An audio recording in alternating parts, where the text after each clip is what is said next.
alrededor del plexo celíaco y en la proximidad de las glándulas genitales. Miren, hasta ahí puede haber glándulas suprarrenales accesorias.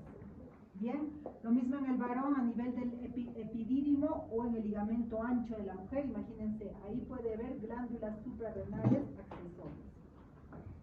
Como ya saben, esta glándula en su configuración interna se va a dividir o va a estar constituida por dos partes, ¿no es cierto? Una que es de origen mesodérmico, que es la corteza suprarrenal, ¿no es cierto? Y la otra que es de origen, viene de la cresta neural y que es la médula suprarrenal. Es por eso que la médula suprarrenal, al ser procedente de la cresta neural, va a ser la que tiene como función el sistema nervioso simpático, porque recuerden que la cresta neural da origen al sistema nervioso periférico, a los ganglios del sistema nervioso periférico, tanto somáticos como también a los autónomos. Bien, eso hemos hablado, ¿no es cierto? Las crestas neurales van a migrar del tubo neural y entonces estas van a dar origen al sistema nervioso periférico, y si estamos hablando del sistema nervioso autónomo, también pues va a dar origen a la médula suprarrenal. Bien, se describen en ella, en la glándula suprarrenal, tres caras: una cara anterior, posterior y renal, con dos bordes, un borde medial y superior y dos extremos, uno superior e inferior. Es por la forma, ¿no?, que han podido de repente encontrar algunos de ustedes. La glándula suprarrenal, como pueden ver, va a estar por delante de la vértebra T12, L1 y L2, y como pueden ver está en contacto, ¿no?, con los pilares del diafragma. Y como ya saben, por ahí está, por debajo, por detrás, van a estar descendiendo el tronco simpático y ascendiendo la vena lumbar ascendente, si es que se recuerdan, ¿no es cierto? Esas relaciones con la glándula suprarrenal, sobre todo la vena lumbar ascendente izquierda, es la que sube y va a estar directamente en relación con la glándula suprarrenal izquierda. Bien, medialmente y adelante, el borde medial de la glándula va a estar en contacto, ya saben ustedes también, con el ganglio celíaco, porque recuerden que también el ganglio celíaco está por delante del tronco de la arteria aorta, y ahí el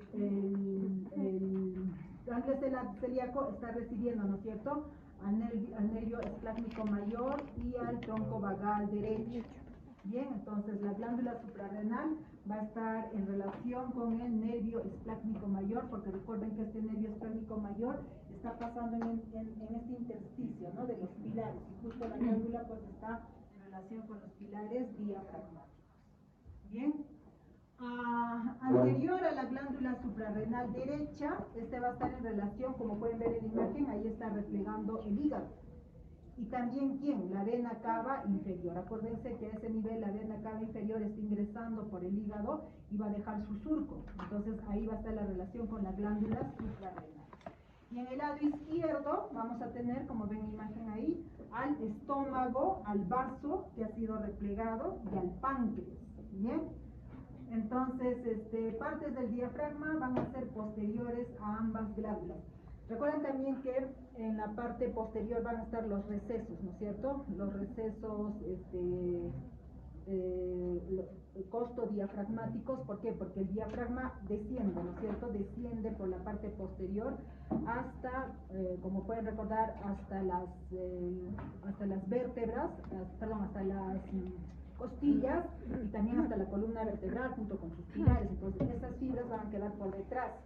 Entonces es por eso que la glándula suprarrenal va a estar en contacto con esos recesos costodiafragmáticos por la parte posterior.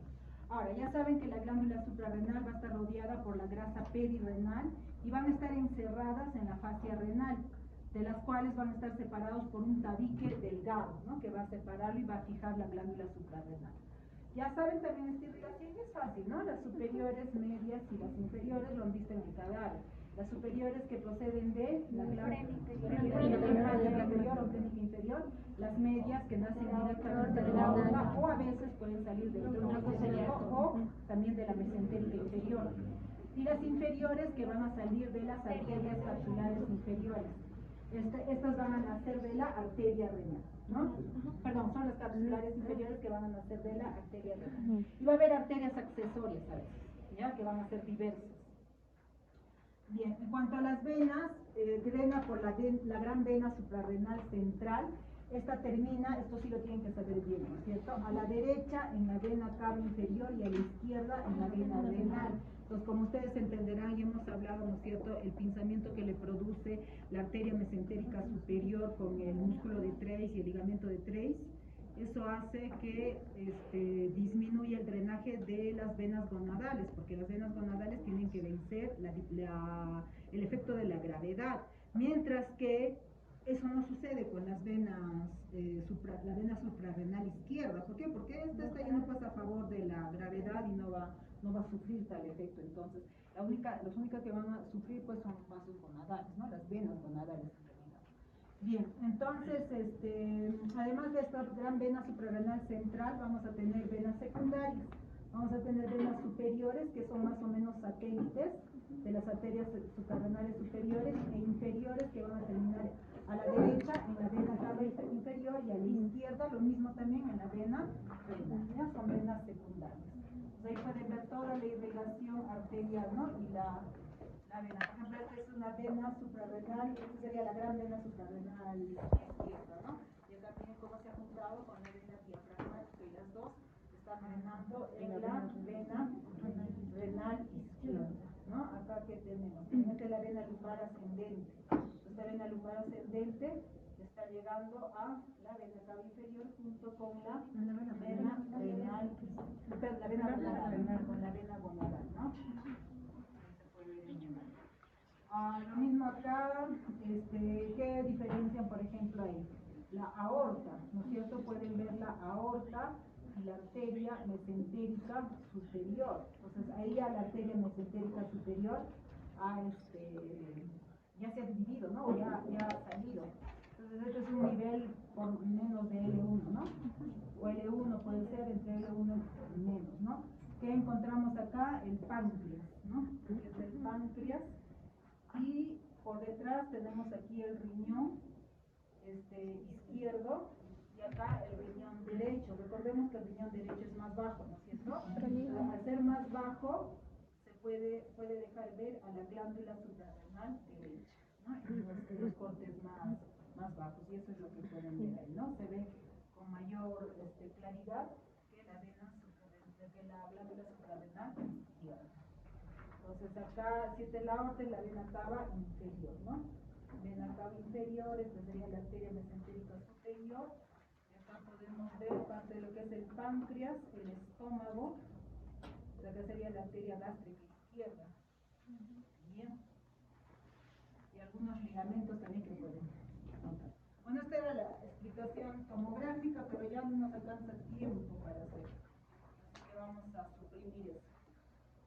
Vamos a empezar de una vez con riñón.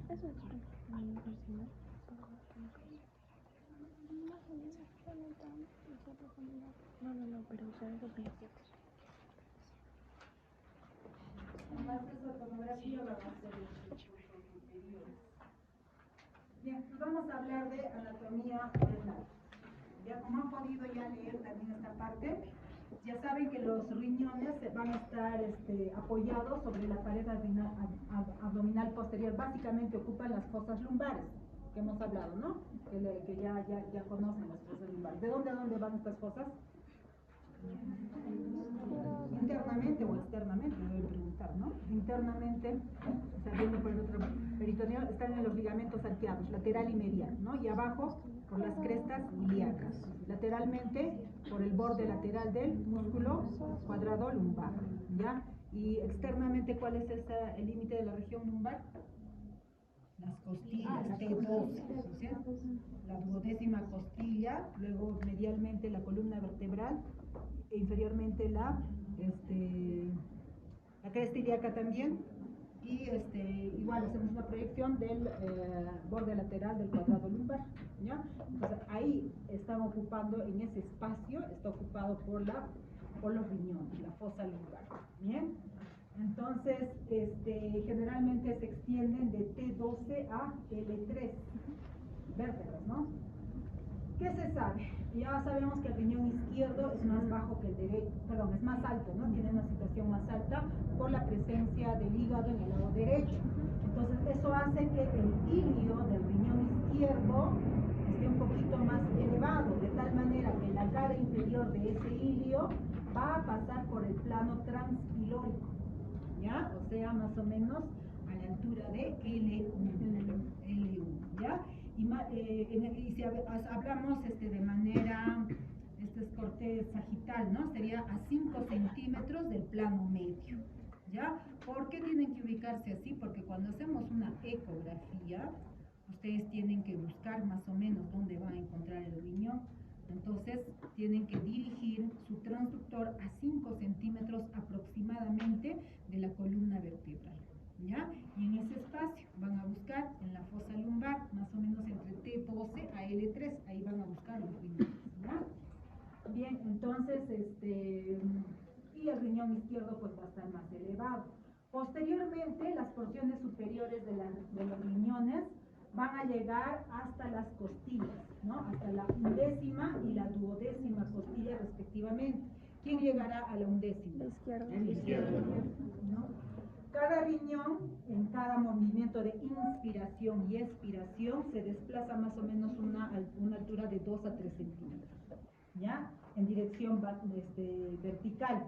De tal manera que el polo inferior del riñón derecho puede quedar incluso hasta un través de dedo por encima de la cresta ilíaca cuando hacemos una inspiración profunda, ¿ya? Eso puede pasar. Ahora, lo otro, el hecho de que el polo inferior del riñón quede más bajo también nos ayuda a nosotros en la evaluación. Bueno, normalmente, bueno, ahora ya con la ecografía, cada vez más, no solo la ecografía, ¿no? La tomografía, los estudios de imágenes, cada vez veo menos que los médicos, por tanto, como enseñan los estudiantes de medicina, utilicen el examen físico, ¿no? Por ejemplo, a los residentes, al menos veo que ni examinan al paciente, ¿no? Ellos escuchan los síntomas del paciente y de frente se van a mirar su resonancia, su tomografía. Cosa que a mí no me parece, yo siempre les voy a recomendar que hagan el examen físico de su paciente, porque hasta el momento el examen físico y la anamnesis en el paciente forman el 90% del diagnóstico. Los exámenes de imagen, rayo X, solamente es para confirmar vuestra sospecha diagnóstica. Porque si va a ser así, pues vamos a mirar al paciente y a todos les vamos a atender y tomografía y no es así, ¿no? Entonces yo siempre les aconsejo que traten de examinar lo más que puedan a su paciente. Aprendan para ese examen, ¿no? Entonces, una práctica que ya realmente se ha dejado de lado por esto de la ecografía y la tomografía es la palpación del riñón, ¿ya? Antes, cuando no teníamos hijos, había que palpar el riñón. Entonces, el riñón es más fácil palparlo al lado derecho. ¿Por qué? Perdón, al lado derecho. Al lado derecho. ¿Por qué? Porque lo que podemos palpar es el polo inferior, sobre todo, ya que el polo superior está casi pues dentro, ¿no?, de la caja costal, porque estamos viendo que es T11, T12. Un poquito difícil examinar, en cambio en la parte de la región lumbar solamente tenemos ahí la columna y partes blandas, entonces es más fácil palpar el polo inferior, ¿ya? Entonces, había una maniobra que es la maniobra de Bouillon, ¿ya? Por atrás se agarraba la mano, se agarraba por detrás en la región lumbar con la mano izquierda y con la otra mano tratábamos de buscar, ¿no?, presionando desde el inferior, desde la cresta ilíaca, para buscar el polo renal, ¿no? Y levantamos la región lumbar para poder tocar. Pues cuando es útil, o cuando era útil, sobre todo cuando había tumores en el riñón, ¿no? Porque ahí sí podíamos, o de repente una hidronefrosis, cuando el riñón estaba bastante crecido, entonces era fácil palpar, ¿no?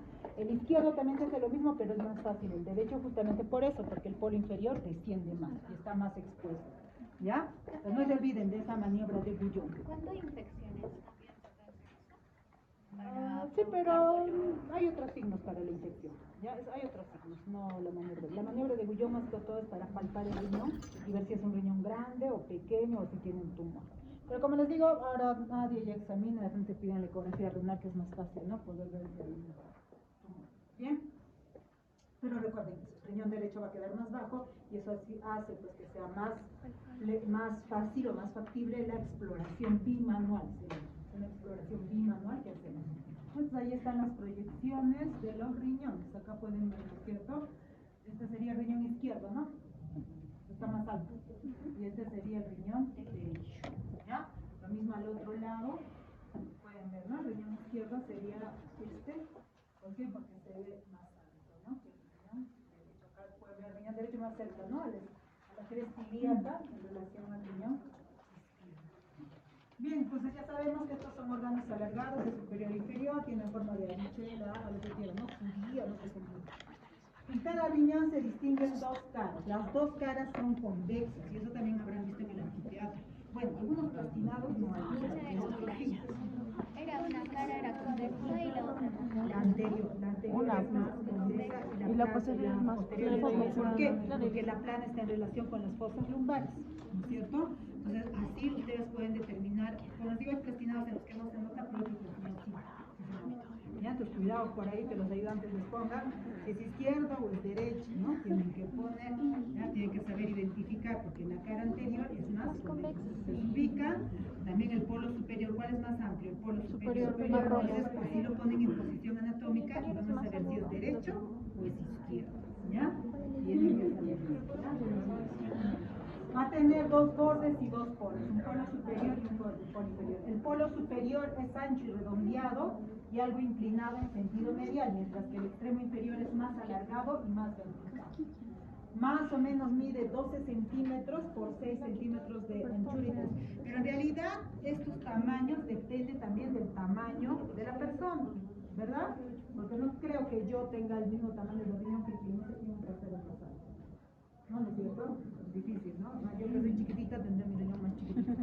¿Ya? Depende de la talla. Los niños también. Los niños van a tener pues, una talla más pequeña. Y hay fórmulas. Hay fórmulas para determinar un poquito más según la talla para identificar el tamaño. ¿Ya? Entonces eso también es importante. Pero esta que está acá es para un varón pues de 1,70 que mide 70 kilos, ¿no? Esas igual con el peso, ¿no? El riñón izquierdo, eso sí es más voluminoso. ¿Por qué será más voluminoso el riñón izquierdo? Tiene más espacio. Porque el derecho está haciendo flexión. ¿Qué tiene que ver con el derecho? ¿Por qué es más irrigado? Porque está más por la por la aorta, por la aorta.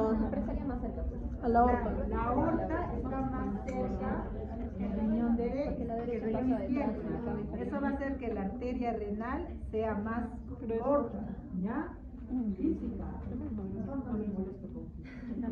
Pero según la física,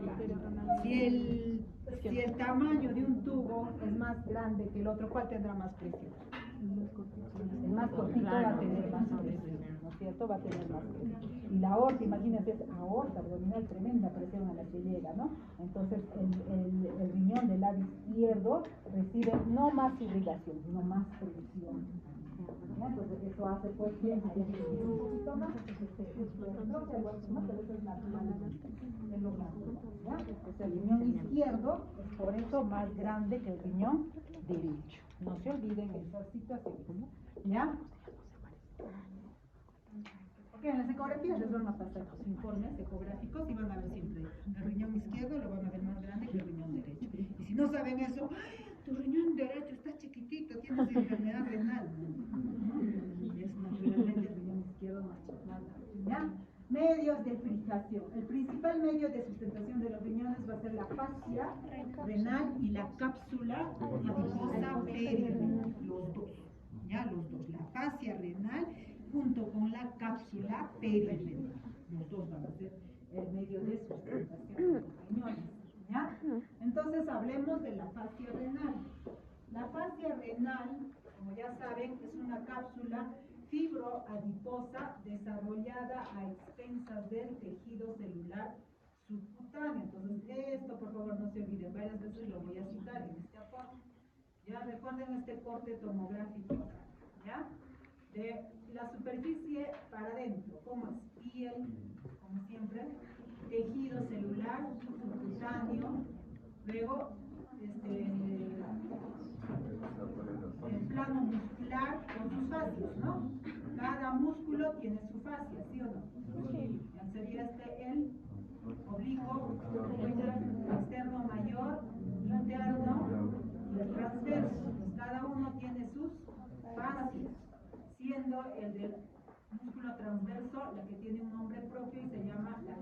transversalis, ¿no?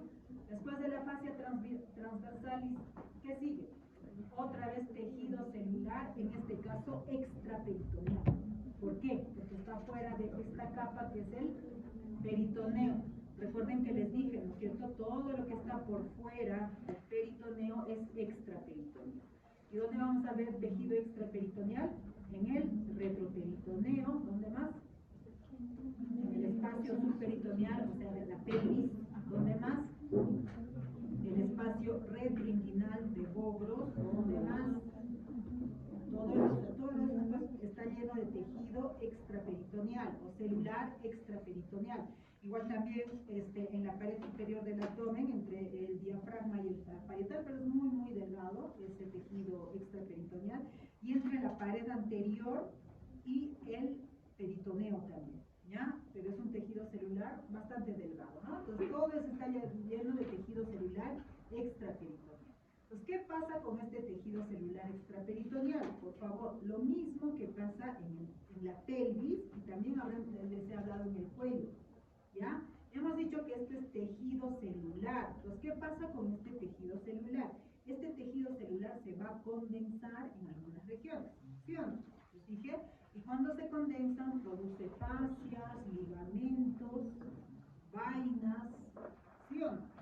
¿Ya? Por ejemplo, la vaina carotidia, recuerden que es una condensación también, ¿ya? Del tejido que está alrededor, ¿no? Del cuello, cuando hemos hecho por plano, recuerden eso, ¿ya? Pero lo mismo acá, este tejido celular, miren, se va a condensar y va a formar estas dos hojas, ¿no? Que va a ser la hoja prerrenal y la hoja retrorenal o postrenal, ¿bien?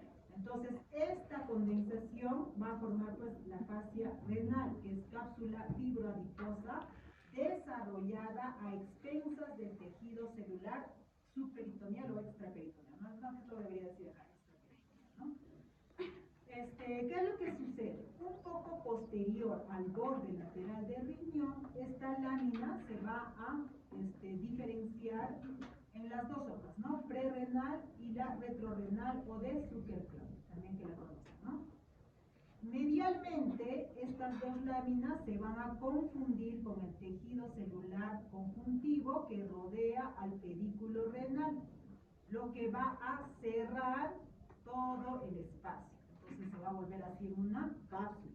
¿Se dan cuenta? Como es tejido, este tejido fibroso que se condensa, acá primero se ha separado en dos hojas, una anterior y otra posterior. Luego, aquí estas hojas se van a perder con el tejido celular. Y el tejido celular que está aquí es el que está alrededor de los vasos principales, es decir, la aorta y la vena cava, junto con sus irrigaciones pues que mandan, ¿no? La vena renal y la arteria renal. Entonces, todo esto está inmerso en una capa de tejido conjuntivo, ¿ya? Y como vamos a ver, este tejido conjuntivo tiene trabéculas. Entonces, esas trabéculas refuerzan todo el espacio, ¿no? Entonces, de tal manera que estas hojas quedan fijas al tejido celular que está alrededor de los grandes vasos. Entonces, eso hace pues que sea el principal medio de fijación. ¿Me entienden? ¿Ya? Entonces, ¿qué pasará cuando uno baja de peso? Dosis renal. Y ahí la explicación. Si bajo de peso, ¿qué estoy bajando? La grasa, el tejido celular graso. Bajo, entonces ya esto pues no tiene dónde fijarse. Se pierde y eso es lo que se conoce como tosis renal, ¿no? La caída, ¿no? Una de las causas de la tosis renal, además de accidentes traumáticos, o de una caída bastante fuerte, ¿no? Importante, en posición sentada, pues de alta energía, ¿no? Generalmente las caídas, por ejemplo, de un piso a otro, ¿no? Va a producir un trauma. ¿De qué? Puede producir un trauma o un descenso de las arterias, ¿no? Entonces eso hace que el riñón también se caiga, ¿no? Pero son situaciones graves, ¿no? Pero la causa más frecuente de tosis renal es pues la baja de peso brusca, ¿no? La pérdida de peso brusca, ¿no? Sobre todo en las mujeres que hacen dietas extremas, de un momento a otro bajan de peso, eso puede pasar, ¿ya? Bien, entonces, medialmente las dos láminas se confunden con el tejido celular conjuntivo que rodea el pedículo renal, lo que cierra medialmente el espacio peritoneal. porque la hoja anterior, miren, este es colon, ¿no? Por lo tanto, esta es la cara anterior y esta es la cara posterior. Esta es la pared y esto es acá una costilla, ¿se ve, no? Entonces, la hoja anterior es más delgada y más difícil de aislar, por eso, ¿no? Porque está inmersa, imagínense, con el tejido celular, ¿ya? Entonces, por eso es más difícil de aislar. Y está reforzada, pero solo en la parte correspondiente al colon, donde hace contacto con el colon ascendente o descendente, sea izquierdo o derecho. Lo que constituye este reforzamiento es la fascia de Toll, ¿ya? Entonces, ya, esta fascia de Toll se va a reforzar o va a reforzar la hoja prerrenal, pero solamente en la parte en que hay contacto con estas hojas de Toll. Entonces, más o menos creo que hemos hablado, ¿no? De las hojas de Toll. ¿Han entendido? El doctor les ha explicado. No han entendido, mejor que no hemos entendido.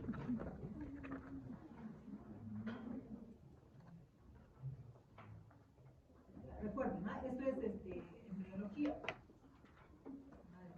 Porque tengo que estar volviendo, claro. Cosas importantes de biología o de anatomía, ¿verdad? Tienen que saber.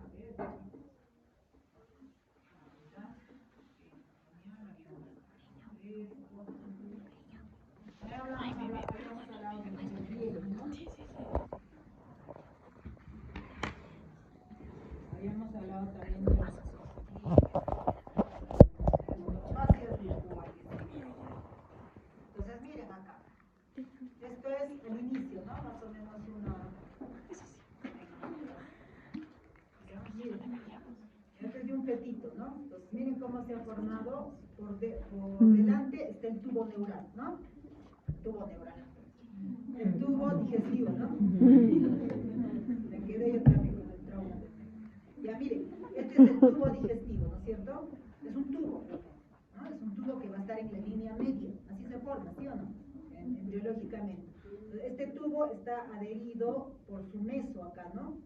A la pared abdominal posterior en este caso, ¿ya? Así está pues a un inicio. Pero ¿qué sucede? Rotación, ¿no? Aumento grande, ¿no? Empieza, este tubo empieza a crecer y como empieza a crecer tanto, empieza a rotar, ¿no? Para poder ocupar la cavidad peritoneal, ¿no? Entonces, ¿qué pasa? Por ejemplo, esta es una parte del colon descendente. Entonces, en el proceso de rotación, este colon descendente va a quedar en la pared posterior, ¿no? Acá, en la pared posterior. Entonces, se supone que todo esto es peritoneo. Entonces, esto será peritoneo parietal, ¿no? Porque está en contacto con la pared. Entonces, parietal, parietal, parietal, parietal, parietal. Y acá está formando su meso. Y luego, ¿qué pasa? Este es peritoneo, se supone, visceral, porque ya está en contacto con las arterias. Y acá, mucho más cuando hace contacto con ¿quién? Con el tubo digestivo. Entonces, esto es peritoneo visceral y esto es peritoneo parietal. Entonces, este colon se fusiona o se queda en la pared. Entonces, ¿qué pasa con estas dos hojas? Se van a fusionar. Y acá está, se fusiona. ¿Ya? Entonces, si nosotros vemos, esto es peritoneo parietal, parietal, todo esto es parietal, parietal, parietal, parietal. ¿Acá está en contacto con un órgano? No. Entonces, es peritoneo parietal. Y acá, visceral, es decir, ¿no? Pero si nosotros recordamos, esto antes era visceral, sino que se han fusionado. Esta hoja visceral con esta hoja parietal, es decir, que ahí son dos hojas que se han fusionado, ¿no? Entonces, como es una fusión secundaria, esa fusión, entre los dos va a haber tejido celular subcutáneo, ¿ya? Es como que el tejido los ha pegado, como fuera la goma el tejido celular subcutáneo. Entonces, ¿qué hace el cirujano cuando quiere entrar al retroperitoneo o cuando quiere hacer un movimiento de asas intestinales? Ingresa, ¿no es cierto?, hacia la cavidad abdominal y para poder moverla, por ejemplo, en este caso sería las asas gruesas, el colon, decola, va a decolar este espacio, ¿ya? Por aquí atrás ingresa y decola, ¿no? Lo despega, decolar, despegar significa, ¿no? Lo decola y entonces eso hace pues que todo el colon se mueva en bloque y tengamos acceso ¿a qué? Al retroperitoneo, ¿ya? Entonces, ese es el decolamiento, ¿no? Decolamiento se llama, ¿no? Cuando estas dos hojas lo separamos. Y eso también es lo que se ha hecho en las disecciones, ¿no? Para poder tener acceso al retroperitoneo, en la disección también lo que han hecho, ¿no? Los que han disecado a los cadáveres. Acá también vemos, por ejemplo, acá es parte del tubo digestivo, ¿no? Acá, no, tubo digestivo, duodeno. Y acá vemos la formación del páncreas. El páncreas se forma a partir de dos segmentos, uno ventral y uno dorsal, ¿ya? Entonces, ¿qué va a pasar acá? Esto también va a, por el proceso de rotación, va a terminar pegado a la pared. Entonces pueden ver cómo esta porción ventral se va a ir a fusionar aquí, ¿no es cierto? Y esto va a formar el proceso uncinado, ¿ya? Y junto con el colon se van hacia la pared. Entonces aquí ya queda, ¿no? Queda adosado a la pared, ¿no? Esto se ha venido acá, aquí, y el páncreas, todo, ¿no? También se ha adosado a la pared, ¿no? Sobre todo la cabeza y el cuerpo, ¿no? Y la cola que va a quedar fuera. Bien, entonces, ¿qué pasó acá? Este peritoneo. Esto era peritoneo visceral, ¿no? Esto era peritoneo visceral, esto es peritoneo parietal. Entonces, estas dos hojas se fusionan y acá está. Esta es la fusión, ¿no? Entonces, si ustedes quieren igual lo mismo, de colar las asas intestinales con el páncreas, igual ingresan acá, ingresan por este lado y disecan, ¿no? Porque es tejido celular, disecan y al final van a llegar a esto, ¿no? Bien, eso es lo que ha pasado. Entonces, eso ha generado pues el desarrollo de las hojas de fusión. Esas hojas de fusión se conocen como las fascias de Todt, ¿ya? Entonces, ¿cuáles son esas hojas de fusión? Tenemos la fascia de Todt 1 o retropancreática. ¿Qué es Todt 1 o retropancreática? Es la fascia que se ha formado entre la cara posterior del cuerpo del páncreas adosado al peritoneo parietal posterior. O sea, lo que hemos visto en la primaria. Esa es la fascia o la hoja de Todt 1, ¿ya? Luego tenemos la fascia de Todt 2. ¿Cuál es? Es el adosamiento del megacolon ascendente, es decir, el colon que está a la derecha, ¿ya? Los mesocolon ascendente, en el momento que se fusionan esas dos hojas, esa fusión es la fascia de Todt 2. La fascia de Todt 3, ¿qué cosa es? Ya también del mesocolon descendente, ¿ya? Del lado izquierdo. La fascia de Treitz o retroduodenopancreática es la que une la cara posterior del duodeno y la cabeza del páncreas al peritoneo parietal posterior, específicamente, ¿no? Esta es la que hemos visto hace un rato, ¿no? Con el duodeno. Esta solamente es con el cuerpo del páncreas, fascia de Todt 1. Pero la fascia de Treitz o fascia retroduodenopancreática es las hojas que se han fusionado entre el duodeno y la cabeza del páncreas, ¿ya? Y la fascia de Fredet o preduodenopancreática es la porción superior de la fascia de Todt 2, o sea, esta parte adosada a la cara anterior del duodeno y la cabeza del páncreas, ¿ya? Entonces, esas son todas las hojas de fusión que se han producido en el momento de la rotación. El que más rota es el estómago, ¿no? Pero ha jalado a los otros órganos, ¿no? Mesocolon, colon ascendente, colon descendente, duodeno con cabeza de páncreas, cuerpo de páncreas, ¿no? Y de ahí se generan estas facetas. No se olviden esta fase. La de Todt 3 es mesocolon descendente. Entonces, ¿con quién estará en relación? Con el riñón izquierdo. Y el ascendente, la fase de Todt 2, con el riñón derecho, ¿ya? Con el riñón derecho. Bien, algo más acá, bueno, y la fascia de Treitz, ¿no? Que toda esa parte, toda esa región, ¿no? O sea, le han puesto Treitz, le ha puesto su nombre, ¿no? Los ligamentos, a las fascias, al ángulo, ¿no? El arco vascular también, hay varios, ¿no? Que tienen la denominación de Treitz. Bien, entonces eso es lo que estamos viendo ahora. Bien, el riñón es un órgano retroperitoneal, la cara anterior va a estar recubierta por su fascia, ¿no? La hoja prerrenal. Y por delante de la hoja prerrenal, el peritoneo. Entonces, esta parte número 2 es el peritoneo. Esto es peritoneo parietal y acá está la fusión, ¿no? Con el colon descendente en este caso, ¿no? Entonces, esta sería la fascia de Todt 3. La fascia de Todt 3, ¿no es cierto? Entonces, esta fascia es la que va a reforzar esta región de la hoja prerrenal, ¿ya? Que si yo quiero ver el riñón, ¿qué haré? Decolaré, ¿no? Esta parte para poder tener acceso al riñón. Pero bueno, el peritoneo todavía está por ahí, ¿no? Entonces, la hoja anterior va a estar reforzada por la fascia de Todt. La hoja retrorrenal está sólidamente fijada al diafragma, como pueden ver ahí, ¿no? El número 5. El número 5 es la hoja retrorrenal. Entonces, esa hoja retrorrenal va a estar en la parte superior fijada al diafragma. ¿Y qué más? La hoja anterior y la hoja posterior de la fascia renal van a estar unidas de forma laxa en la parte superior, como pueden ver ahí arriba, ¿no? Acá llegan las dos hojas. Acá llegan las dos hojas, la hoja postrenal y prerrenal, y acá van a estar fusionadas las dos hojas, pero de forma laxa, o sea que pueden separar este espacio ustedes, ¿no? Porque está de forma laxa. A nivel del polo superior va a haber esta fascia que es la interreno suprarrenal, y con eso se define toda la cápsula suprarrenal. Debajo del polo inferior van a estar unidos aquí por las dos hojas, estas dos hojas, anterior y posterior, van a estar unidas por tractos fibrosos. Bien, entonces inferomedialmente la fascia renal se va a prolongar a lo largo de los uréteres y va a formar la fascia periureteral. Bien, entonces estas dos hojas forman una envoltura completa alrededor del riñón y de la glándula suprarrenal y delimitan así pues la celda renal, que va a estar totalmente cerrada. Entonces acá pueden ver, ¿no? La hoja prerrenal, la hoja postrenal, ¿ya? Estas se continúan con el tejido celular que está alrededor de los grandes vasos, junto con los nódulos linfáticos. Todo eso se fusiona, ¿no? Acá podemos ver la hoja retrorrenal que está en, bueno, casi fusión, ¿no? Con el diafragma, ¿no? Eso también le ayuda de alguna manera a fijarse. La hoja renal y retrorrenal, o prerrenal y retrorrenal, por una parte se unen entre sí con los elementos del pedículo renal. Están viendo, miren, son todos los tractos fibrosos, ¿no? Que le van a unir con el pedículo renal.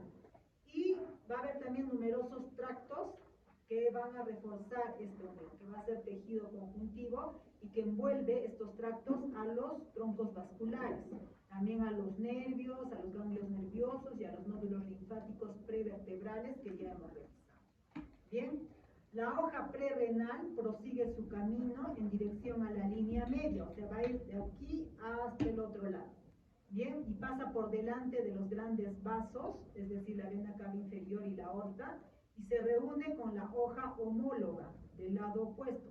La hoja retrorrenal, después de haber tapizado la cara anterior de la fascia ilíaca, recuerden que acá está el músculo psoas con el cuadrado lumbar. Pues acá está la fascia del psoas, pero esa fascia del psoas luego se va a unir y va a formar la fascia ilíaca.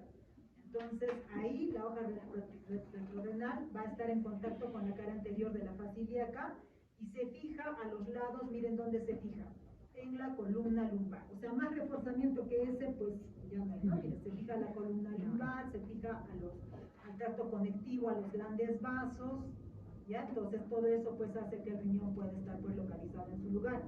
Bien. El compartimiento renal está así ampliamente abierto. O sea, acá, mira, va a estar abierto porque prácticamente como que se continúa, ¿no? Acá. Pero acá se fusiona ya con la columna y los separa estos dos espacios. Entonces, el peritoneo parietal posterior prerrenal se adhiere a la fascia prerrenal y rebasa a veces el borde externo del riñón. Ya miren, este sería el peritoneo, que está en líneas entrecortadas. Pues muchas veces está tapizando la fascia prerrenal, pero hacia el borde lateral, miren, un poquito que sobrepasa el borde externo y va a estar en contacto con la pared posterolateral, ¿ya? Entonces, saber eso es importante porque a veces cuando ingresan por el triángulo de Grimfeld, acuérdense, para tener acceso al riñón, pueden, si lo hacen muy lateral, pueden encontrarse con el peritoneo y pulsar cavidad peritoneal, ¿no? Pues tienen que buscar bien por el borde lateral del cuadrado lumbar, ahí, ¿no? Para estar en contacto con el acá, en contacto con la cavidad peritoneal, ¿ya? Bien, el espacio perirenal. Entonces, ¿qué es el espacio perirenal? Es el espacio que se encuentra entre la cápsula propia del riñón y la fascia renal. Está ocupado por la grasa perirenal. Entonces, esta grasa perirenal forma lo que es la cápsula adiposa, ¿ya? Esta grasa perirenal o cápsula adiposa. Su espesor es variable, casi no existe en el recién nacido y es gruesa en los sujetos obesos, ¿no? Dentro de este espacio perirrenal va a haber bastante vascularización, ¿bien? Y además también va a haber elementos nerviosos que van a inervar la cápsula fibrosa del riñón. Entonces, como esta hoja está bastante vascular, perdón, esta cápsula adiposa, ¿no? Esta cápsula adiposa que está entre la fascia renal y la cápsula propia del riñón, toda esta cápsula adiposa o espacio perirrenal está altamente vascularizado. Entonces, eso hace pues que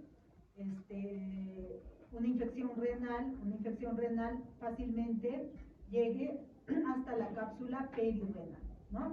Hasta esta cápsula perirrenal, y como va a estar en contacto con nervios ahí, como si se acuerdan les dije, ¿no? Que se va a producir el dolor lumbar, una pielonefritis, por eso va a ser, ¿no? El dolor lumbar, está llegando aquí la infección, a la cápsula perirrenal, ¿no? Hay inflamación ahí. La cápsula fibroadiposa constituye el mejor medio de fijación del riñón. Es lo que hemos dicho, ¿no? ¿Cuáles eran los medios de fijación del riñón? La fascia renal y la cápsula, o sea, la grasa perirrenal. ¿Ya? Son los principales medios de fijación del riñón. ¿Por qué? Porque ya saben que está sujeto al diafragma, en el caso de la hoja retrorenal, las formaciones vasculares y nerviosas, y también a la columna vertebral. Bien, entonces esta cápsula adiposa o grasa perirrenal es una lámina celuloadiposa blanda y fluida. Se dan cuenta, es casi como una grasita fluida, ¿ya? Existen innumerables trabéculas fibrocelulares que separan los lobulillos adiposos que unen el riñón con la fascia renal. Se acaba de ver lobulillos adiposos, todo lo que han hablado pues, en histología, ¿no? De este tipo de tejido celular, que es más laxo acá, ¿no? Entonces, la fascia renal envía haces de colágeno a través del cuerpo adiposo. Es otra cosa también, ¿ya? Esta fascia va a mandar haces, ¿ya? Haces de colágeno hacia la cápsula. Entonces, eso hace también pues que quede fijo, ¿no? La cápsula con la fascia renal. ¿Bien?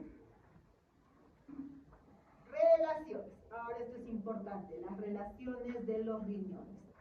La relación del riñón va a ser tóraco-lumbar. ¿Por qué? Porque está agarrando parte del tórax, que está por encima del T12, y la región lumbar.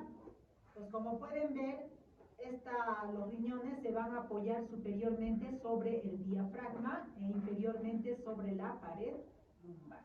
¿Ya? Entonces, ahí, con la pared, ¿con quién va a estar en contacto? Con el espacio pararrenal o retrorrenal.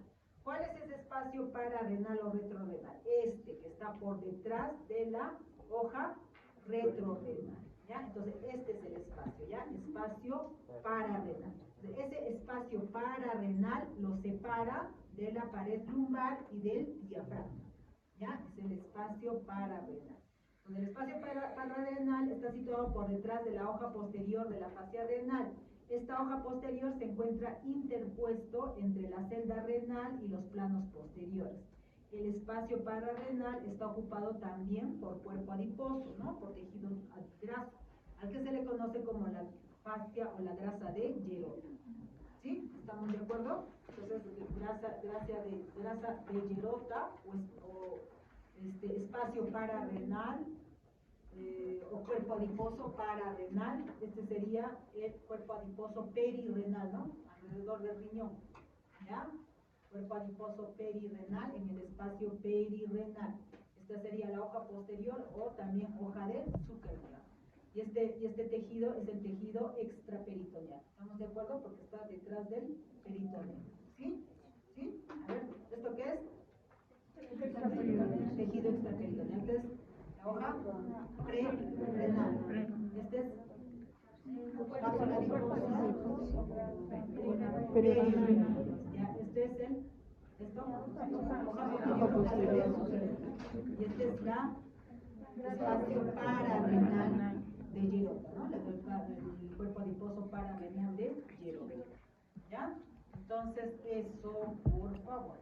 Los cuales, no se olviden, que esa grasa va a estar entre la pared, ¿no? Entonces, en las relaciones torácicas, ¿qué vamos a tener? Son relaciones diafragmáticas porque ahí está el diafragma, ¿no?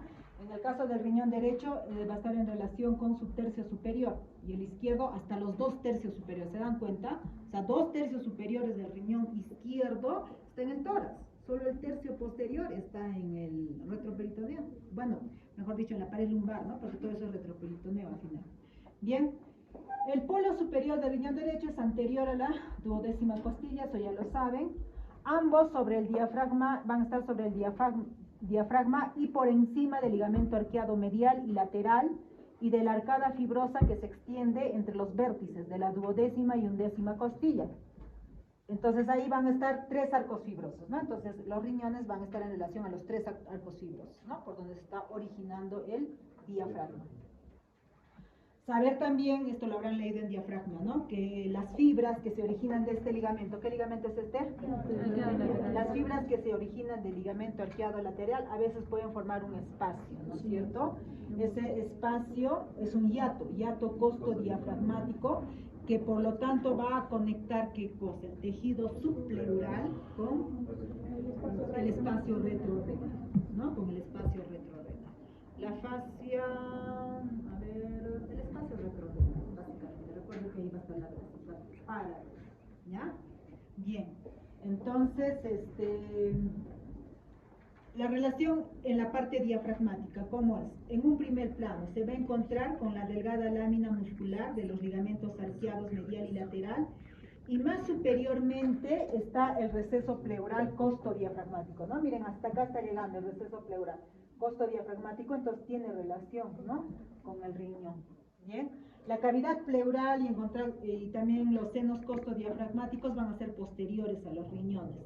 El pulmón no sobrepasa la 10ª costilla por encima del, o sea, el pulmón no sobrepasa la 10ª costilla por encima del riñón, ¿no? O sea, el pulmón no llega a estar en contacto porque llega hasta la 10ª.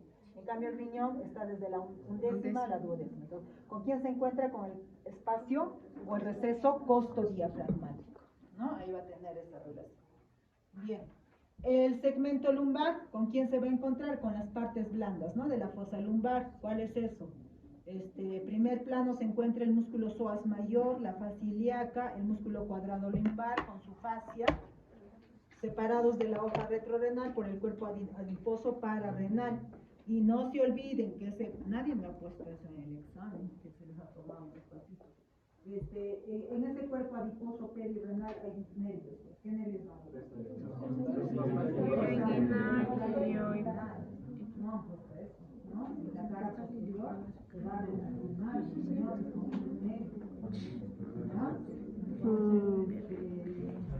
¿Por qué saber eso, no? En las nefrectomías tienen que separar con mucho cuidado eso, ¿no? Para no lesionar esos nervios. ¿Ya? Una nefrectomía lo podemos hacer a un paciente vivo, como también a un paciente cadavérico, ¿no? Un paciente cadavérico para el trasplante renal. Un paciente cadavérico no me va a importar mucho esa relación, ¿no? Pero un paciente vivo sí, ¿no? Saber que esos nervios están atrás, ¿ya? No se me olviden, por favor. Estos nervios se apoyan en la cara posterior de la fascia renal, ¿ya? Posterolateralmente, el riñón rebasa lateralmente el músculo cuadrado lumbar, ¿se acuerdan?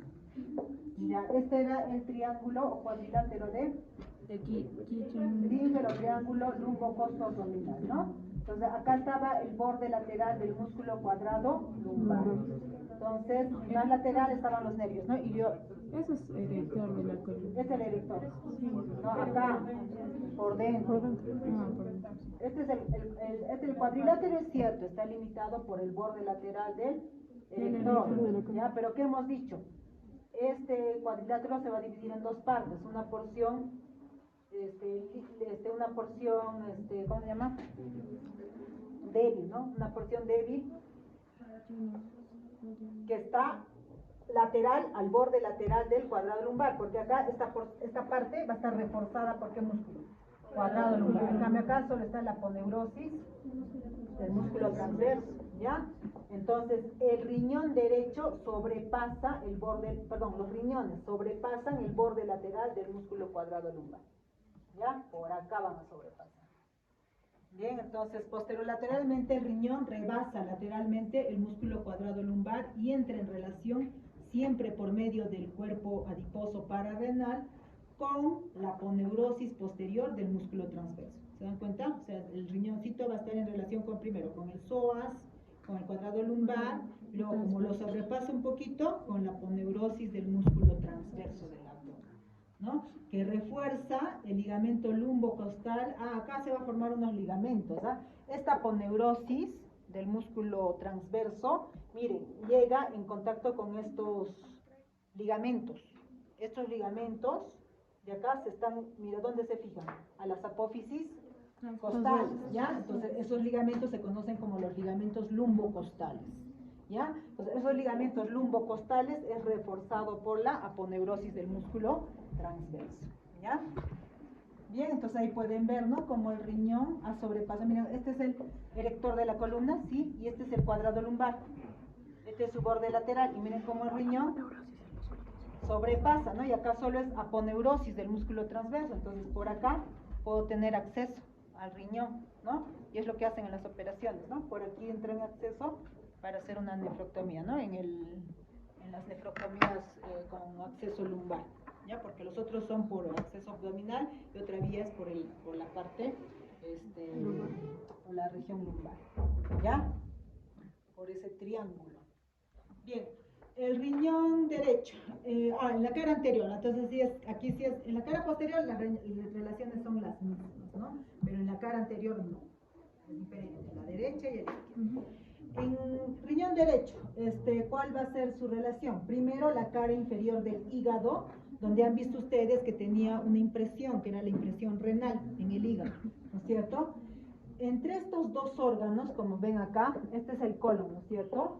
Este es el hígado, este es el riñón, entonces esto es peritoneo, ¿no? Entonces el peritoneo está cubriendo al hígado y llega a este receso, que es el receso hepato-renal. ¿Y qué pasa? Se refleja otra vez y se encuentra con la fascia de Toll, ¿ya? Entonces este receso, ¿ya? Ahí va a haber un receso, ¿no? El receso es un receso peritoneal, ¿no? Entre estos dos órganos se sitúa un receso peritoneal que se refleja en las proximidades del polo superior del riñón. La parte profunda, o sea, la más alta de ese receso, suele hallarse dividida en dos partes por un pliegue peritoneal que es el ligamento hepatorrenal, ¿ya? ¿Qué otra cosa más? Cuando la reflexión del peritoneo es más baja, el polo superior del riñón va a hacer contacto con el hígado, ¿sí o no? Pero en la parte superior, entonces va a haber un contacto directo entre la hoja prerrenal que va a rebasar la línea de reflexión del peritoneo. ¿Sí? ¿Entendido o no entendido? ¿Sí, no es cierto?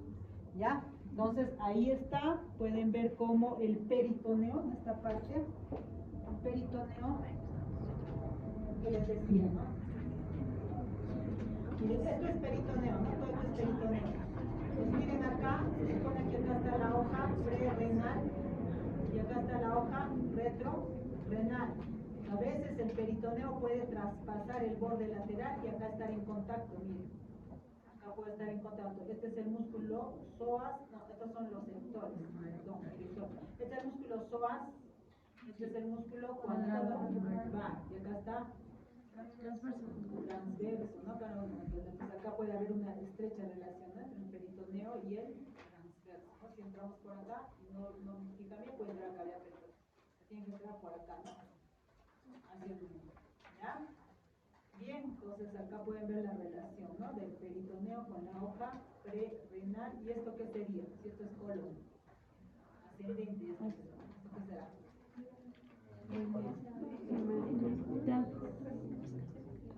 La fascia retrocolinos.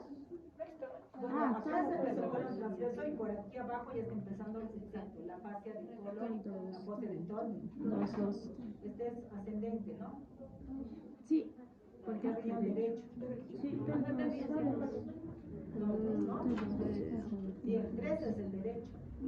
no, es izquierdo. Y entonces miren acá, esto es, ¿no? Esta parte, acá está el riñón, acá que ha quedado, el peritoneo, esto es peritoneo que ha quedado, ¿ya? Acá sí ha sido cortado, este es el mesocolon transverso, la raíz ha sido cortada. Y acá estaría el colon descendente, ¿no? Entonces acá estaría ese reforzamiento, ¿no? Hacia el todo.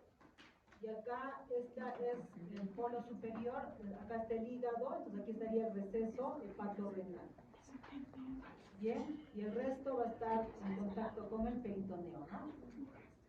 Entonces, en la parte media va a estar en relación con la porción descendente o segunda porción del duodeno, que se aplica sobre el borde medial del riñón contra el ilio y el pedículo renal. Aquí va a estar separada también por una fascia, que es la fascia de Graves. Entonces acá vamos a encontrarnos con la fascia de Graves. Esta de acá. ¿Están viendo? Esto es peritoneo, ¿no es cierto? Se supone que esto es peritoneo y acá el duodeno se ha fusionado a la pared. Entonces esta sería la fascia de Graves. Entonces acá, en esta porción, va a estar en contacto con el receso hepatorrenal, en la porción superior. Luego va a estar en contacto con la fascia de Graves a través del duodeno. Y acá peritoneo, ¿no? Peritoneo que está pasando. Luego acá se encuentra con el mesocolon transverso y por aquí va a estar la fascia de Torres. ¿Ya? Entonces la flexura derecha del colon, la flexura, no el colon descendente, sino la flexura en el momento que va a haber cambio, responde a la parte inferior del riñón. El mesocolon transverso está representado interomedialmente por la fascia de coalescencia. Acaba de empezar, ¿no? La fascia de coalescencia o la fascia de Torres, del mesocolon derecho, ¿no? En el mesocolon, la arteria cólica superior derecha, por acá va a pasar, ¿no? Sería la arteria cólica superior derecha. También vamos a encontrar que va a estar en relación con este surco, el surco parietocólico, que se interpone entre el borde lateral del riñón y la pared lateral del abdomen. ¿Se acuerdan de esos surcos? Lo habrán visto en anatomía 1, ¿no? Los surcos parietocólicos, izquierdo y derecho. Acá hay un surco, ¿no? O sea, entre la pared del abdomen y el colon. Este es el surco parietocólico. Entonces aquí va a estar en relación con el borde lateral del riñón con el surco parietocólico. Bien. La cara, ahora en cuanto al riñón izquierdo, entonces entender pues que las relaciones van a ser también diferentes. ¿Y cómo se describen acá las relaciones? Sí, acá sí les ponen segmentos, ¿no? Un segmento superior o supracólico, uno medio y uno inferior o subcólico. Recuerden que acá estaba el mesocolon transverso, ¿no es cierto? Y que les he dicho, todo este espacio es el espacio supracólico en realidad, ¿no? Y todo este espacio por debajo del mesocolon transverso es el espacio infracólico o inframesocólico, ¿no? Entonces, en lo que es las relaciones del riñón izquierdo, así lo han puesto, ¿no? Como un segmento supracólico, uno medio o cólico y un segmento subcólico. En el segmento superior, ¿con quién se va a hacer más el vaso, ¿no? Con el vaso sobre la pared, que va a estar sobre la pared superolateral de la cara anterior y el borde lateral del riñón. Bien, ¿con quién más se relaciona? Con el extremo izquierdo del cuerpo y la cola del páncreas. Aquí recuerden que estaban los vasos esplénicos. Hemos hablado de la arteria y la vena esplénica, que van a pasar anteriormente al ilio del vaso y a la cara anterior del riñón izquierdo. Cuando la cola del páncreas no alcanza el vaso, la cara anterior del riñón se halla en relación directa con un ligamento, que va a ser el ligamento pancreato-esplénico, ¿ya? O sea, cuando hay este espacio que han dejado acá, ¿no? Pero otras veces están juntos y no hay esa conexión con el ligamento pancreato-esplénico. ¿Por dónde están pasando pues los vasos esplénicos? Recuerden que por este ligamento están pasando los vasos esplénicos. De nuevo les recuerdo que los ligamentos es un repliegue de peritoneo, ¿no es cierto? En este caso, ¿qué cosa conecta un ligamento?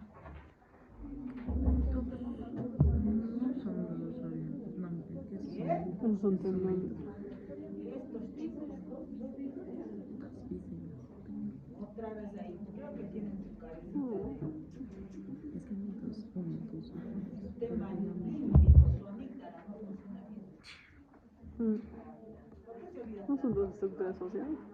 No. ¿Es el de lado a lado? Son tres repliegues, ¿cierto? ¿Qué es un meso? Ya saben.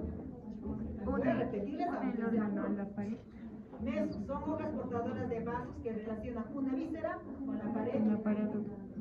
Ligamento es semejante al meso, pero entre las dos hojas que lo constituyen no se encuentra una raíz básculo nervioso importante, sino un armazón fibroso de inserción, de suspensión o de amarre, por el cual pueden pasar arterias, pero no va a pasar una raíz Muscular. principal, no va a pasar una raíz principal.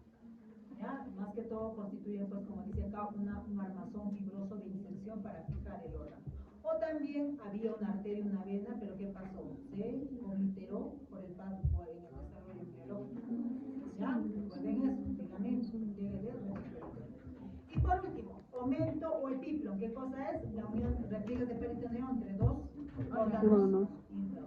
¿Ya? Pues, ahora sí no se van a olvidar. Sí, gracias. Vamos a seguir.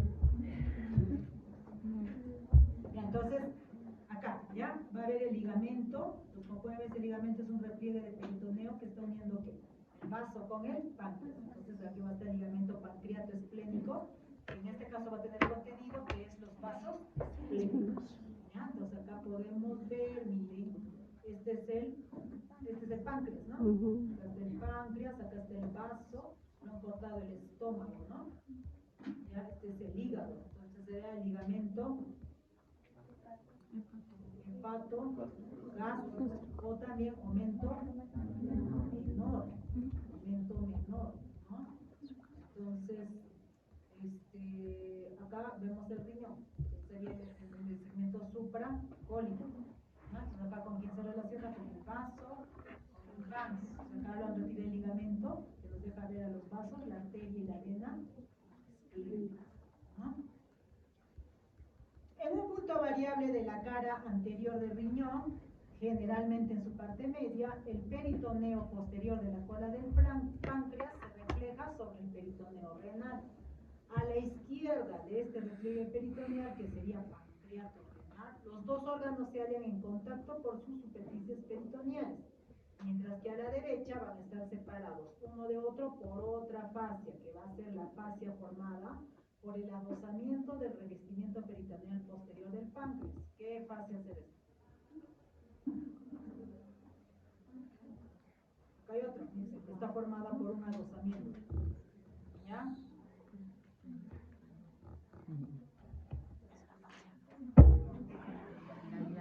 Sí, pero no, la fascia era una fascia.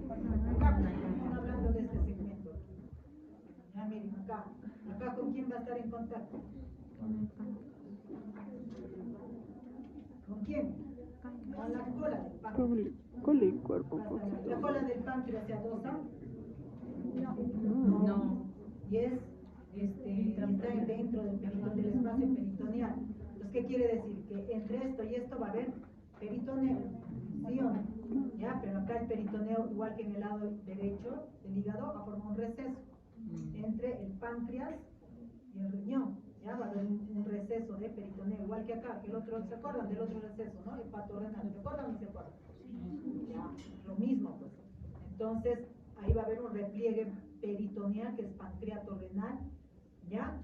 Y a la izquierda de ese repliegue, los dos órganos van a estar en contacto por sus superficies peritoneales. Pero a la derecha de ese repliegue van a estar separados. ¿Por quién? Por una fascia de adosamiento. Esa fascia de adosamiento, ¿con quién se ha juntado? Con ¿quién se va a adosar? El cuerpo y la cola. Perdón. El cuerpo y la cabeza. Entonces, el cuerpo que se adosaba a la pared también, ¿qué dejaba? Una fascia. Ay, pasivo, ¿verdad? Ya, dígame, ¿qué fascia? Lean pues. La de Retropancreática para el cuerpo es la de ¿Qué dice? Uno. La fascia del 1. Ya pues, chicos, estamos del cuello, estamos en la cola, un poquito a la derecha, ¿quién va a estar? El cuerpo. No, ¿qué fascia es esa? la retropancreática. 2, 1. Tol 2, es la derecha, TOL 3 es la izquierda, el colon, ¿ah? Pero este es entre el páncreas, ¿ya? La fascia de TOL. Y la de Trace es la retroduodenopancreal. Esta también estaba en contacto, ¿no es cierto? ¿Con qué riñón era? Con el Derecho, cuando estaba el duodeno, bueno, el derecho, ¿ya? Entonces ahí van a encontrar todas las fascias. Chicos, son fascias que tienen que deambular cuando quieren tener acceso a los riñones, al retroperitoneo, ¿ya? Entonces, esa sería la fascia retropancreática o TOL 1, ¿ya? La cola del páncreas, entonces, alcanza habitualmente la cara cólica del vaso y el extremo inferior. Bueno, esto es más información. Bueno, acá está, ¿no? Miren, este es el páncreas, ¿no? Del páncreas, y este es la cola. Aquí va a estar separada por este receso, ¿ya? Este es el receso que es reno pancreático, ¿sí o no? Receso del riñón y el páncreas, ¿ya? Pero acá esto sí está adosado, acá sí va a estar adosado, ¿ya? Entonces ese adosamiento va a ser la fascia de TOL 1, ¿ya? Acá en el riñón derecho no, ya no se ve duodeno acá, ¿no? Acá, ¿qué sigue? ¿Qué estamos viendo acá, chicos? Este es el páncreas, es un corte más superior, ¿no? Acá está el páncreas y aquí está el vaso. Entonces aquí está contacto con ¿quién? Con el ligamento pancreato esplénico, donde están pasando los vasos esplénicos, ¿ya? Así se ubicarán en las tomografías. El estómago. El estómago está en relación con una zona triangular de la cara anterior del riñón. Esa zona triangular está limitada inferiormente por el páncreas, superiormente y a la izquierda por el vaso y hacia medial la glándula suprarrenal. A este triángulo se le conoce como el triángulo gástrico. ¿Por qué? Porque va a estar en relación con el estómago. Entonces, miren acá, estómago, triángulo gástrico, acá ligamento, pancreato esplénico con los vasos esplénicos, acá con la cola del páncreas y un receso que es el receso pancreato renal, acá va a estar con la fascia de TOL 1. Ya está, fácil, difícil.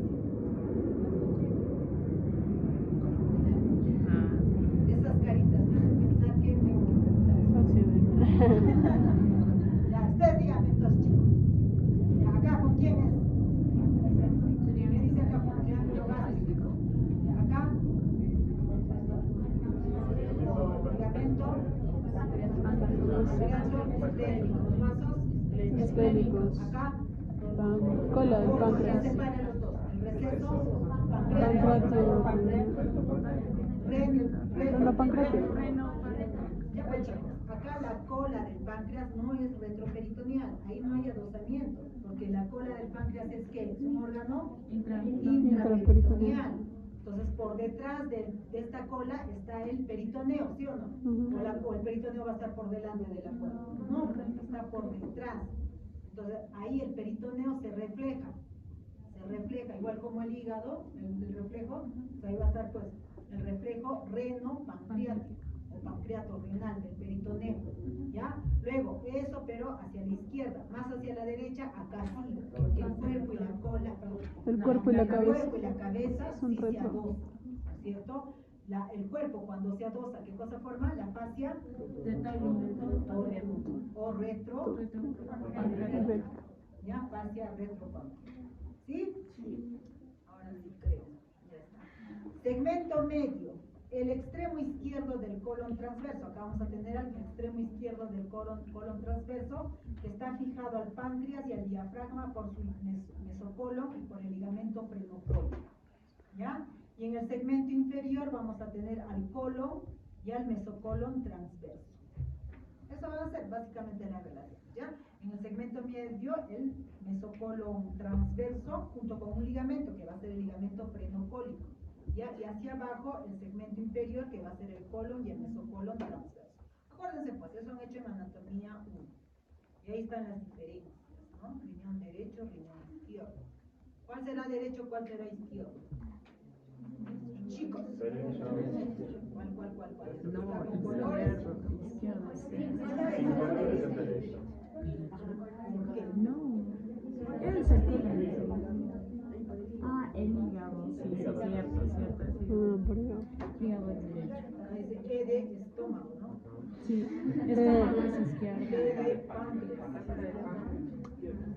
Entonces ese sería B de el pulmón. Tengo que enseñar el Exacto, entonces ese sería el colon ascendente. Este es F de hígado. Sería ascendente.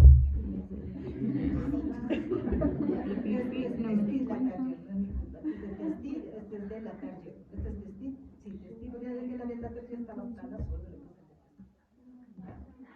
se está como el antiguo, ¿no? Latín antiguo, ¿no? Ya, F de hígado. D de diafragma. ¿Ya? Colon. Ya, bueno, colon transverso. ¿Pero cuál? ¿No? Colon transverso, No, ¿qué pero ya número? aparte, ¿no? Empieza acá ya aparece aquí en el colon. Es derecho. En el derecho, y el colon. Ascendente, en el izquierdo. Cierto, colon. Esta ¿qué fascia será? Tres. Tres, esta es la fascia de Tol. Dos. Vean como la fascia de Tol 2 sí está en contacto, ¿no? Con la cara anterior de renio, la fascia pre-renio. ¿Ya? Acá tenemos el páncreas y el estómago, ¿no es cierto? Entonces acá esta hoja no nos especifica, ¿no? Si es la cola o el cuerpo. Pero veamos, pues, veamos. Se supone que esto es peritoneo. Se supone que este es peritoneo, ¿no? El número 5, ¿sí o no? Está pasando por delante. ¿Sí o no, chicos? Entonces sería el cuerpo. El cuerpo, porque la cola está. Ya, entonces esto sí sería la fascia de adosamiento, ¿no? Tol, fascia 1, ¿no? Tol 1. Está en contacto con la hoja, pre. Y acá esta, ¿qué fascia sería de adosamiento? Tol 3. ¿No? Tol 3. ¿Ya está? Entonces así de sencillo. Borde lateral y medial. En el riñón derecho está relacionado con el borde inferior del hígado y en el riñón izquierdo se corresponde con el borde inferior del vaso y también el colon descendente. En el borde medial vamos a tener tres segmentos. Un segmento medio o iliar, excavado, un segmento inferior o iliar y un segmento superior o suprailiar. Estos dos son convexos, ¿no? Y este es cóncavo. El ilio renal, este es el ilio, ya saben, ilio solo es ese orificio. Es como, por ejemplo, ilio sería el orificio de la puerta, ¿no? Y en cambio, seno es todo de la cavidad. O sea, todo el salón de clases sería el seno. Y el ilio ilio la puerta. solo sería La el puerta. marco de la puerta, ¿cierto? El ilio renal es una abertura alargada verticalmente que mide 3 a 4 centímetros. Tiene un borde anterior. Un borde anterior que es superior, un borde anterior, un borde superior, un borde inferior, que son sobresalientes y convexos. Y el borde posterior es rectilíneo, igual que la cara posterior, ¿no? Recuerden que la cara posterior también era Aplanada y lisa. plana, entonces su borde posterior también es rectilíneo. En cambio estos van a ser convexos, justamente pues porque la cara anterior es más convexa, ¿no? Entonces el borde superior convexo, este también va a ser convexo y este va a ser convexo, ¿no? La apófisis costal de L1 y a veces también de la segunda vértebra lumbar rebasan sobre el borde medial del riñón. O sea, puede llegar a la apófisis costal hasta el borde medial del riñón. Y ahí pueden estar en contacto, ¿no? El ilio puede estar en contacto con las apófisis costales. Acá también hay una relación interesante, ¿no? Que es el arco vascular de Treis. ¿Alguien se acuerda que era el arco vascular de Treis?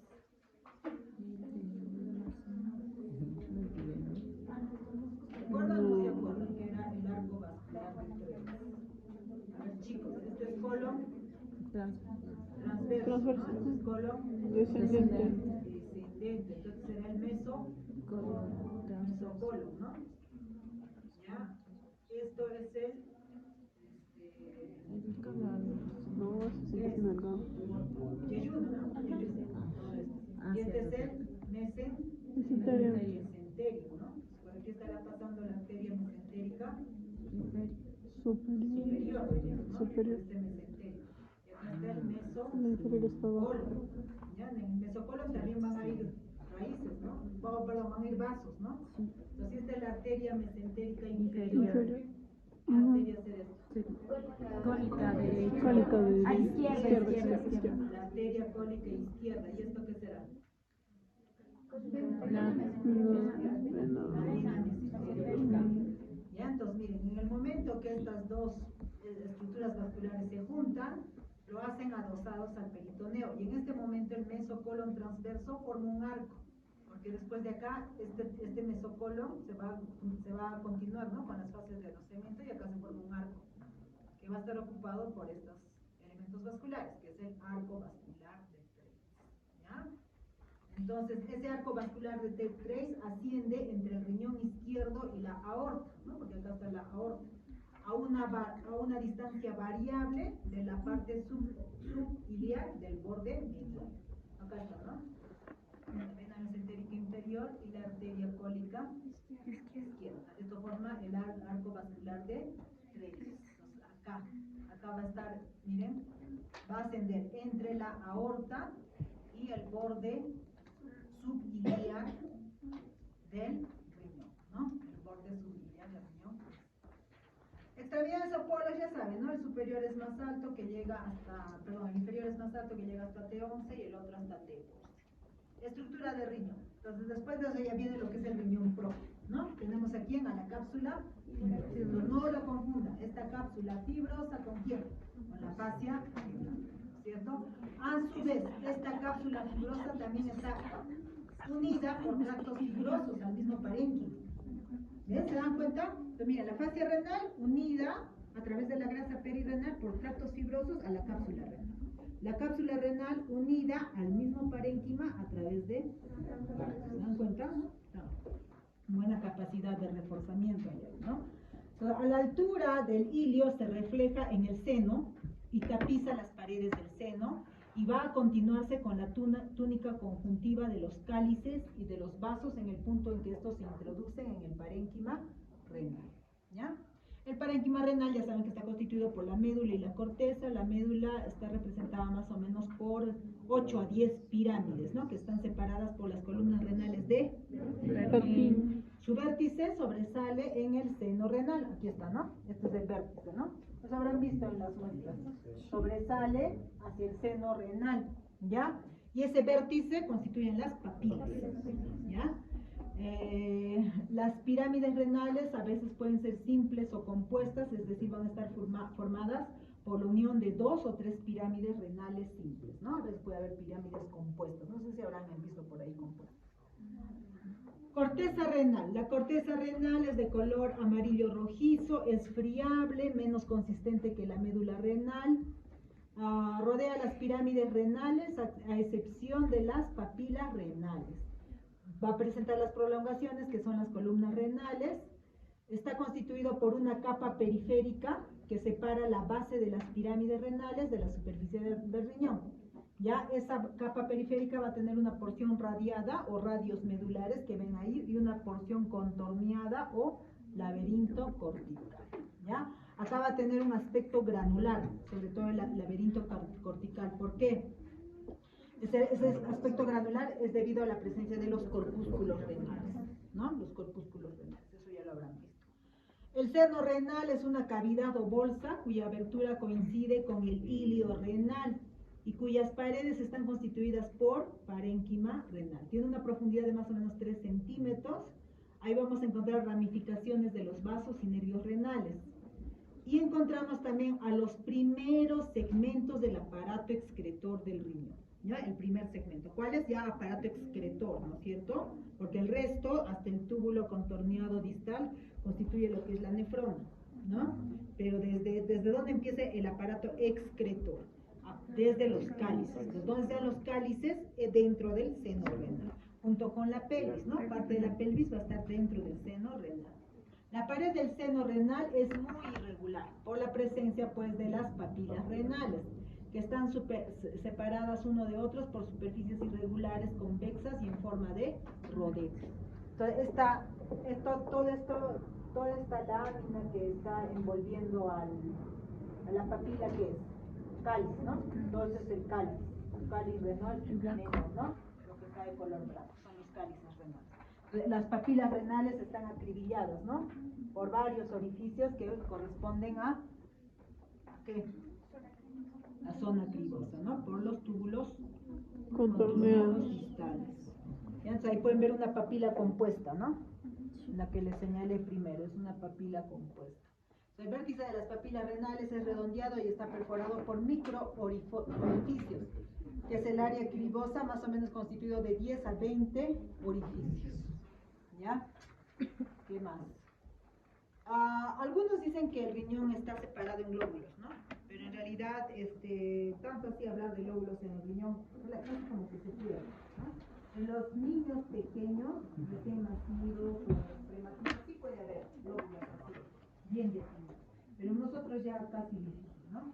Entonces esos lóbulos más o menos son como rezagos que se han encontrado ya por segmentos, ¿no? Y esos segmentos es definido por una arteria, ¿no?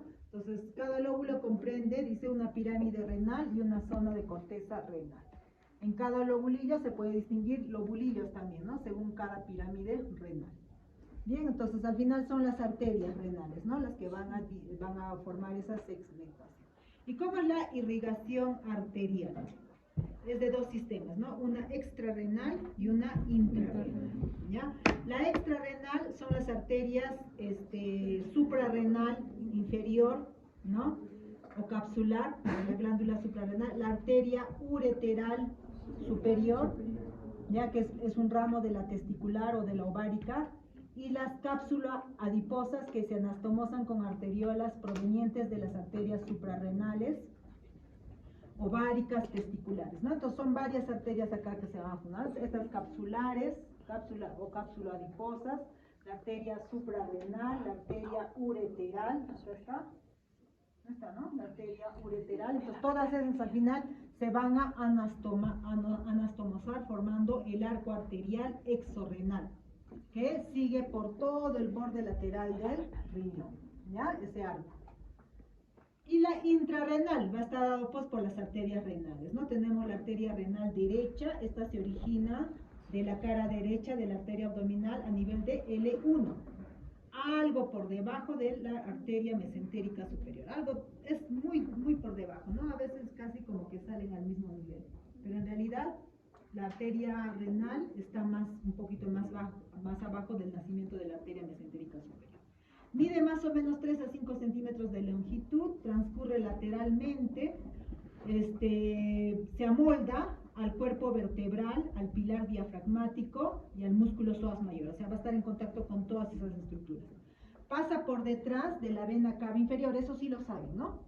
La arteria renal pasa por detrás de la vena cava inferior, pero hay veces en que no, ¿no? Al momento en que ingresa la vena renal, la arteria está por delante, ¿no? En algunos habrán visto.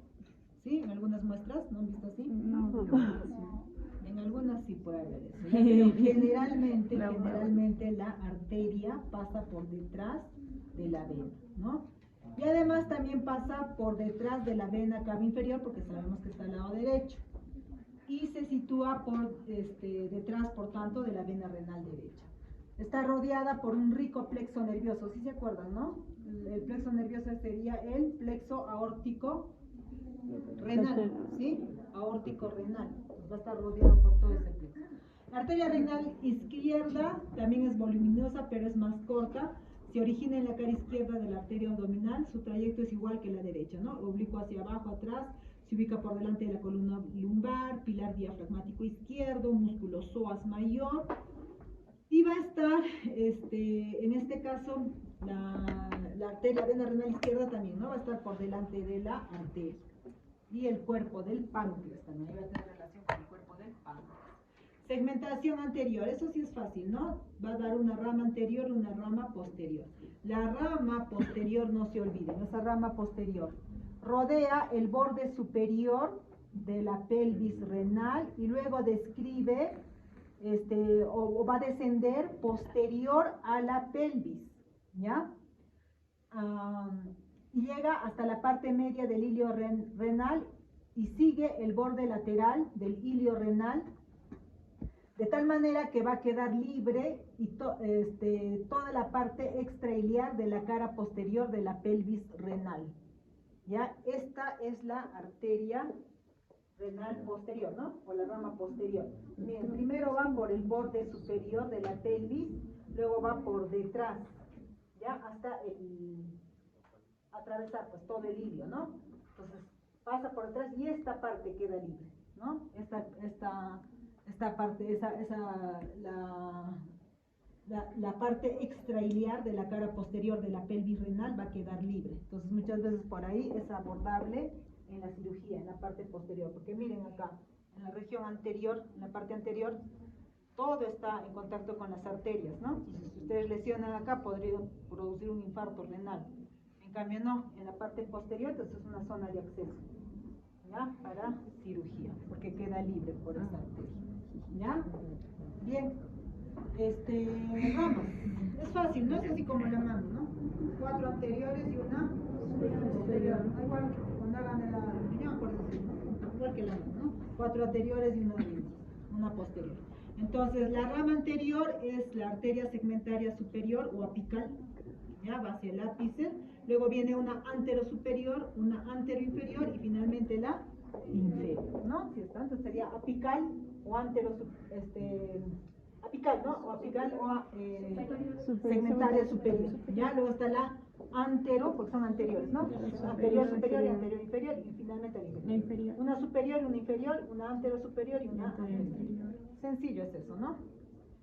La superior se va a hacer la apical y la rama posterior solo es la arteria segmentaria posterior. Entonces, ¿cómo va luego después de que entra la arteria anterior?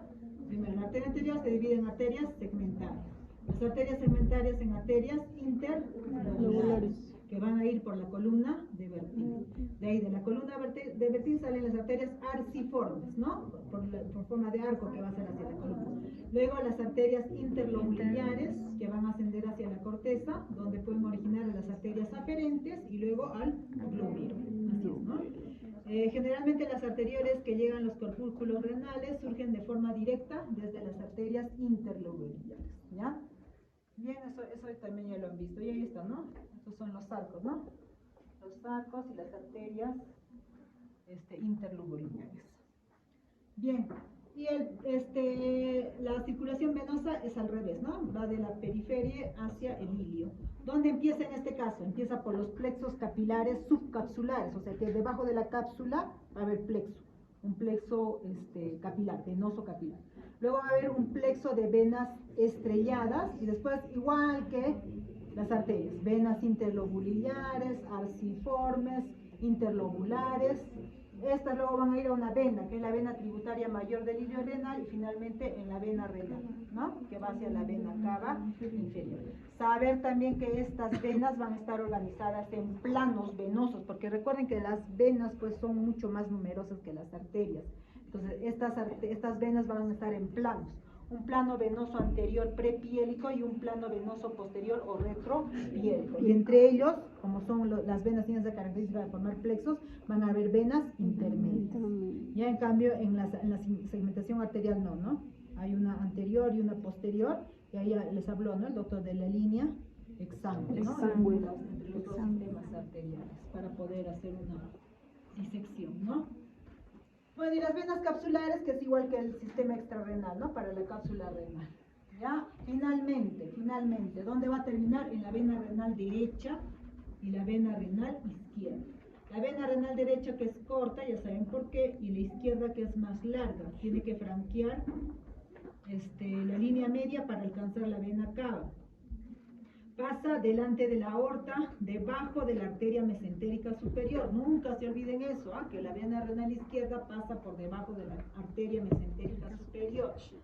Recibe las venas izquierdas, ovárica en la mujer y testicular en la aorta, venas gonadales izquierdas, ¿no? El abocamiento de la vena renal en la vena cava inferior delimita dos sectores funcionales muy diferentes, abajo y arriba de las venas renales. Lo que les decía, ¿no? Porque todo esto que está abajo tiene que vencer la gravedad, ¿no? Entonces la vena renal es a quién recibe, a la vena suprarrenal inferior, ¿se acuerdan? La izquierda, ¿no? Solo suprarrenal, pena suprarrenal. Las gonadales también llegan ahí. Gonadales. En pena solo creo que hay una vena suprarrenal. Claro, una sola, ¿no? Vena suprarrenal inferior. Luego, ¿a quién más? A la vena capsular, la rámula etérica. Y no se olviden que también a la anastomosis, entre la vena ácigos y hemiácigos. Lo vimos la anterior vez, eso, ¿no? La vena renal izquierda recibe a la vena suprarrenal izquierda, la vena gonadal o testicular, y una comunicación con la vena lumbar ascendente. ¿Ya? Que sería esa anastomosis, ¿no? La vena renal izquierda ya saben que pasa por debajo de la arteria mesentérica superior y ahí hay ese músculo que ven ahí. Ese es el músculo suspensorio del duodeno o ligamento de Treves. ¿Sí se acuerdan? Sí. Este que va a estar, se va a unir prácticamente al pilar diafragmático izquierdo. Y ahí van a encontrar el músculo suspensorio del duodeno, que algunos le conocen también como ligamento de Treves, porque en algunas personas puede ser un ligamento, no un músculo. ¿Ya? Suspensorio. Ligamento suspensorio del Treves.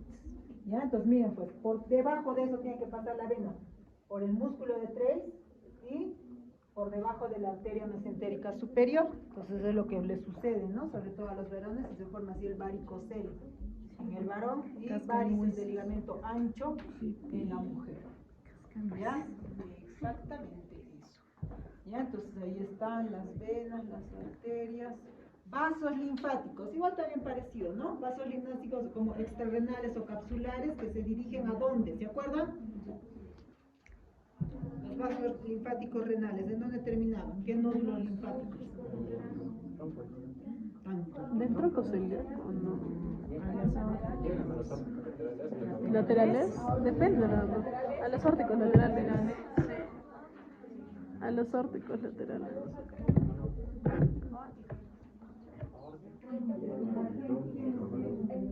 En el intestino de los preaórticos.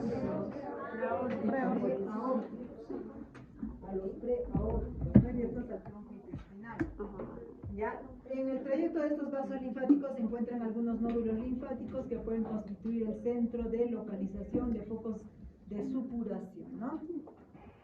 Los vasos linfáticos renales van a ser anteriores, medios y posteriores. Estos se dirigen a los nódulos linfáticos del pedículo renal y a los nódulos linfáticos aórtico-laterales. ¿Ya? Estos van a ir a los laterales, los Renales. no los capsulares. Los renales van a los A los renales, ¿ya? Los linfáticos renales van a ir a los aórtico-laterales, que van a estar comprendidos entre el origen de la arteria renal y la arteria mesentérica. ¿Ya? Nervios. Los nervios proceden del plexo renal, que acompaña a la arteria renal. ¿Y quién